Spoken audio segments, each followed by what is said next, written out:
वृत्त से, जिससे कि 1 नंबर के 2 सवाल आने हैं और 3 नंबर का 1 सवाल आना है। अपनी प्रमेय क्या है? वृत्त के केंद्र से जीवा पर डाला गया लंब जीवा को समद्विभाजित करता है। ठीक है ना? तो यहाँ पे जैसे ये हमने बनाया वृत्त, क्या बनाया? वृत्त। ये है वृत्त का केंद्र O, ठीक है ना? यहाँ पे क्या बोल रहा है? वृत्त के केंद्र से जीवा पर, मतलब वृत्त में एक जीवा भी है, ठीक है ना? तो ये हमने जीवा बना दी A B, ठीक है ना? अब बोल रहे हैं जीवा पर लंब भी डालो, तो जीवा पर हमने केंद्र से क्या डाल दिया? लंब OL। ये लंब क्या है? OL, ठीक है ना? तो इसी प्रमेय को हल करने के लिए सबसे पहले हम लिखेंगे ज्ञात है। क्या लिखेंगे? ज्ञात है। हमको क्या क्या पता है? हमको सबसे पहले पता है एक वृत्त है। क्या है? वृत्त जिसका केंद्र O है। क्या है? वृत्त का केंद्र क्या है? O है। और जीवा भी दी है हमको। क्या दी है? जीवा AB है। जीवा क्या है? AB है। और हमको दिया है OL। दिख रहा है आपको? OL आपकी जीवा AB पर, किस पर? AB पर लंब है। क्या है? लंब है। OL लंब AB, ठीक है ना? लंब का मतलब क्या होता है? कोई भी रेखाखंड, जिस भी रेखाखंड पर लंब होता है उसके दोनों तरफ 90-90 अंश के क्या बनते हैं? कोण बनते हैं। जैसे यहाँ भी 90 का कोण बनेगा और यहाँ भी 90 का कोण बनेगा, ठीक है ना? तो इस प्रमेय को हल करने के लिए थोड़ी सी रचना भी हमको करनी पड़ेगी, और उससे पहले हम यहाँ पे लिखेंगे सिद्ध करना है। क्या करना है? सिद्ध करना है। सिद्ध करना में साफ साफ लिखा है कि जो लंब है, क्या है? लंब जीवा को सम मतलब बराबर, द्वि मतलब 2, और भाजित मतलब बांटना, मतलब बराबर 2 भागों में बांटना। मतलब लंब क्या करता है? जीवा को बराबर 2 भागों में बांटता है। तो ये देखो यहाँ पे लंब किस बिंदु पर पड़ा? L पर। तो ये बिंदु क्या करता है? ये जीवा AB को 2 भागों में बांटता है, एक भाग AL और दूसरा भाग BL। तो ये दोनों भाग बराबर होने चाहिए। कैसे होने चाहिए? बराबर। तो वही चीज हमको यहाँ लिखना है कि एक भाग AL और दूसरा भाग BL, ये दोनों आपस में कैसे होने चाहिए? बराबर होने चाहिए, ठीक है? इसके बाद हम लिखेंगे रचना। क्या लिखेंगे?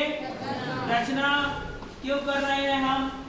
क्योंकि यदि ये दोनों भुजाओं को बराबर सिद्ध करना है हमको, तो हमको 2 त्रिभुज चाहिए। क्या चाहिए? 2 त्रिभुज। अभी त्रिभुज जैसी कोई आकृति नहीं दिख रही है, क्योंकि इन दोनों को बराबर सिद्ध करने के लिए हम सर्वांग समता नियम के गुण का प्रयोग करेंगे। और सर्वांग समता किसमें होती है? त्रिभुज में, ठीक है? तो यहाँ पे हम क्या करेंगे? OA और OB, ये त्रिज्या है वृत्त की, इनको आपस में मिला दिया हमने, ठीक है ना? हमने क्या किया? OA व OB को मिलाया, ठीक है ना? ठीक है। अब ध्यान से आप चित्र में देखेंगे तो आप पाएंगे कि यहाँ पे 2 त्रिभुज दिख रहे हैं, ठीक है ना? एक त्रिभुज है ALO और दूसरा त्रिभुज है BLO, ठीक है ना? एक त्रिभुज की भुजा AL है और दूसरी त्रिभुज की भुजा क्या है? BL है। यदि दोनों त्रिभुज सर्वांग सम सिद्ध हो जाते हैं तो उनकी संगत भुजाएं भी कैसी हो जाएंगी? बराबर हो जाएंगी, जो अपन को सिद्ध करना है, ठीक है? तो हम उपपत्ति करते हैं। क्या करेंगे? उपपत्ति। उपपत्ति मतलब प्रमेय का हल, ठीक है ना? ये दोनों त्रिभुज लेंगे अपन। एक त्रिभुज है ALO, दिख रहा है? ALO, और दूसरा त्रिभुज है BLO में, ठीक है ना?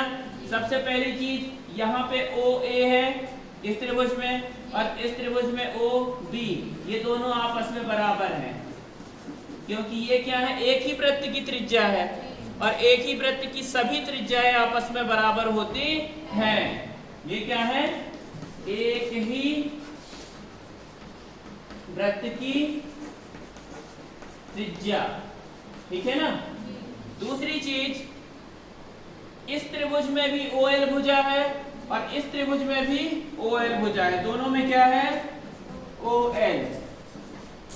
तो OL बराबर OL, मतलब ये क्या है, उभयनिष्ठ भुजा। क्या है, उभयनिष्ठ भुजा, ठीक है। तीसरी चीज, यहाँ पे भी 90 अंश का कोण बन रहा है और यहाँ भी 90 अंश का कोण बन रहा है, क्योंकि लंब डाल रहे हैं, इसलिए ये दोनों कोण भी आपस में बराबर है। तो हम लिखेंगे कोण OLA बराबर OLB, और ये क्या है, बराबर 90 अंश। ये प्रत्येक कितने अंश का है, 90 का, प्रत्येक 90 का है, इसलिए आपस में बराबर है ना। और प्रत्येक 90 का क्यों है, क्योंकि हमको दिया है OL लंब AB। OL क्या है, AB पर लंब है ना, इसलिए प्रत्येक कोण उसके दोनों तरफ के कितने के हैं, 90 के हैं, ठीक है। इसके बाद देखो, दो भुजा बराबर हो गई ना, और एक क्या बराबर हो गया, कोण। दिख रहा है आपको, ये भी भुजा है और ये भी क्या है, भुजा, और इन दोनों भुजाओं के बीच का ये क्या है, कोण। तो यहाँ पे कौन सी सर्वांग समता लगेगी, भुजा, कोण और भुजा सर्वांग समता से, ठीक है ना। ये दोनों त्रिभुज ALO सर्वांग सम त्रिभुज BLO, दोनों त्रिभुज सर्वांग सम हो गए तो उनकी संगत भुजाएं बराबर होंगी। इस त्रिभुज की भुजा AL, इस त्रिभुज की भुजा BL, दोनों आपस में बराबर आता, ठीक है ना। इसके बाद यहाँ क्या लिखते हैं, CP CT से सर्वांग सम त्रिभुज के संगत भाग बराबर होते हैं, और ये आपकी प्रमेय क्या हो गई, सिद्ध, इति सिद्धम, ठीक है।